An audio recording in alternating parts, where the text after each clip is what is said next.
Welcome back to our 21-day relational challenge, day 6.5, actually 7. Day 7, but posted on day 6 because we're going to take a Sabbath tomorrow. And just to warn you, we're a bit spinny. Yeah, so our... we're a bit spinny right now. Been listening to a little Kanye to get ourselves ready. And so this session is about finding rest when every day feels like a Sunday, and you're already kind of expressing I'm stuck at home. I need to do something. Exactly. So how did making a majestical moment go for you, Leanne? You know, I like the rest of the world have been baking today. You'll notice that like 2 cinnamon buns are missing. I have no idea what happened to those 2. We did each have one. So for the first time, and this was inspired by Joe Bott from Ladysmith. He went and did takeout from the Old Town Bakery, aka best cinnamon buns in Canada that I know of. And then he commented on one of our videos that he was sitting there eating them. So. Yeah, that was So it gave me a little high green. I had to make some. So anyway, so the days are certainly bleeding together. Am I right? Like on Tuesday, I looked over at you and I said, "Is it Friday?" And you were serious. Serious. It was a question because I have been feeling like I'm losing track of time a little bit. I'm in day 12 of self-isolation. One of the things that we're learning is that through this pandemic is that structure is really helping us. You know, getting up in the morning, drinking our coffee, having our quiet time, taking a shower, even me putting on makeup is like helping me. What it's doing is it's giving definition to our days. And so we're going to talk a little bit about that this week. We're going to talk a little more about that later this week. But we've decided to define Sunday differently than all the other days of the week. So Sunday, what do you normally do on Sunday? In Asia, our typical Sunday morning looks like this. We sleep until 8, and if we're not speaking somewhere, I deliver coffee to the wife.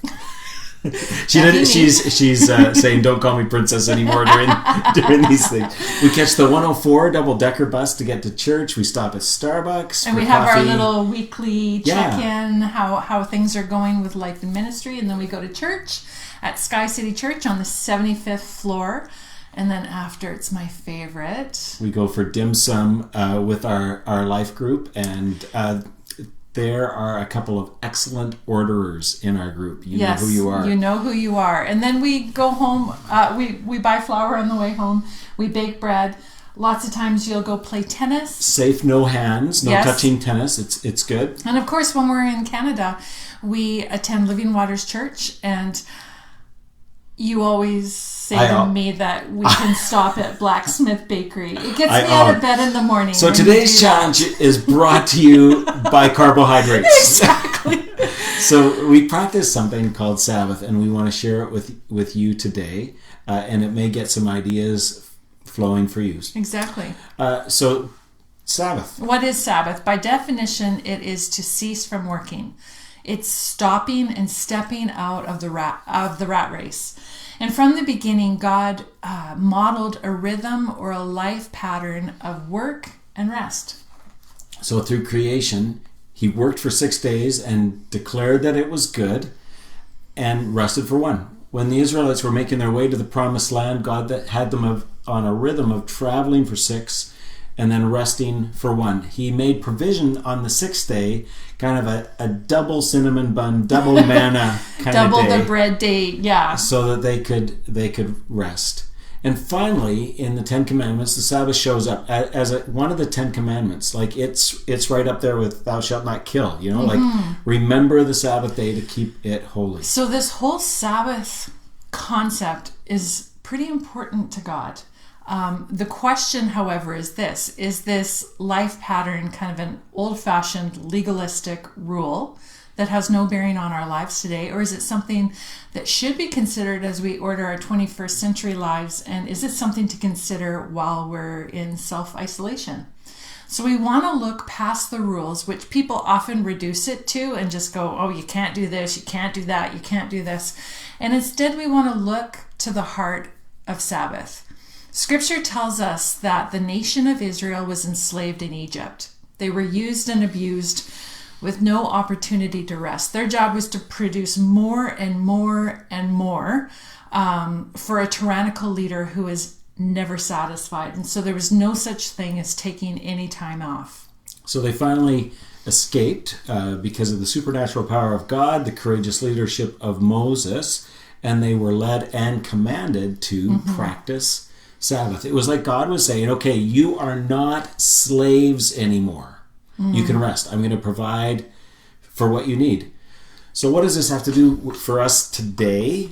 Well, we aren't good at resting. We're pretty terrible at it. I mean, we're getting better, but we hustle. We are driven kind of people. I mean, we can have an idea on Monday and be running with it by like Thursday. That's just the way the both of us are wired. So it's a strength, but it's also a weakness. And so this is not new to us. We've been married 30 years. And so about 10 years ago, we decided to begin with kind of play with the whole concept of Sabbath, taking time to rest, stopping for 24 hours, usually from an evening to the next evening. And as we started to play with it, we realized that we actually had more energy, more creativity, more life in us to tackle the next week. And since that time, I feel like it's almost like a stake that we drive in the ground, or like this line that we make. this line, this statement that says we're not slaves. We aren't driven people. We don't have to make a way for ourselves in this world because we are cared for by a Father who loves us and provides for us. At its heart, Sabbath is about surrender and trust. When we stop, we're acknowledging that we have limitations. We are not God. God may be able to go through 24/7, 365, but we can't. And when we fail to live in those limitations, we burn out. Yeah. And we see this in people all around us. Tired leaders. Oh my goodness, people are tired. And it's often because people aren't living within their limitations.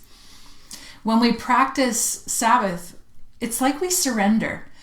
We humble ourselves and recognize that we aren't God. And what it does for us is it has us transfer our trust from our own abilities, that our own kind of inner hustle, to transfer it from us to make things happen, and places our trust firmly in God's hands. Because when we cease from producing, it causes us to be in this place of reliance on God that He's going to take care of our needs. Yeah. So I'm not naturally good at rest. In fact, rest is a bit of a discipline for me. Who knew that God would need to provide us with a structure so that we would be forced to rest? We don't naturally do it on our own. But God is calling us to freedom, out from the heavy hand of the taskmaster in a world that is saying, go, go, go. Yeah, make a way for yourself. Like don't get behind. That's the constant message. So rest your mind. Rest all your scurrying and activity, and pause. So here we are, and it's like our world is on pause. Mm-hmm. In the center of that pause, where anxiety, depression, grief, worry are rampant, stop. Stop. Carve out 24 hours to stop trying, to stop working, to stop hustling, to stop trying to have it all together, and instead make room for God to recreate life in you. It's beautiful. It's such a beautiful thing. Here's your one challenge over the next 24 hours. And we borrow this from Mark Buchanan, who wrote a great classic book called The Rest of God.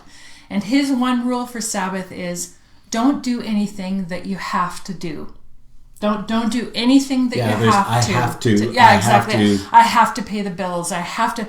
Don't do any of those things. Now, obviously, there's people that are maybe listening to this, the healthcare providers, frontline workers, that kind of thing, going the extra mile, and we thank you. But when you can rest. But for the rest of you, these 24 hours are a day for play, for creativity, and you might need to make a majestical moment. Yeah. It's for connection with God, connection with other people, and doing that virtually is A-okay, as we talked about, and so is yelling across the street. I love seeing the lawn chairs, even in the rain, lawn chair and an umbrella, and people are talking across the street. Great, exactly. There are some rabbis who actually suggest that for married people, you need to make love 3 times, one for every meal you miss on the Sabbath. So take a nap. Take a nap, exactly. Take the beauty in around you. You know, it was interesting when we were in Asia. The pollution just cleared out, and we could see stuff that we hadn't been able to see since we had been there. So look around, the birds, listen, take it all in, the mountains, take it all in. See, when you stop, you're drawing a line in the sand that says, God, you've got us. You are our provider. You're our help. You are our source. So together with him, you have got this. You can relax. Relax. I love Sabbath. So thank you to all the good bakers out there. Thank you, Mabel, the Old Town Bakery, the blacksmith, my mom. Your mom and you. Yeah. Your sweet wife. So pause. Take a Sabbath. God will provide for you. He's got you. So we'll see you Monday morning. We're going to talk about working from home. Things we've learned. We'll see you then.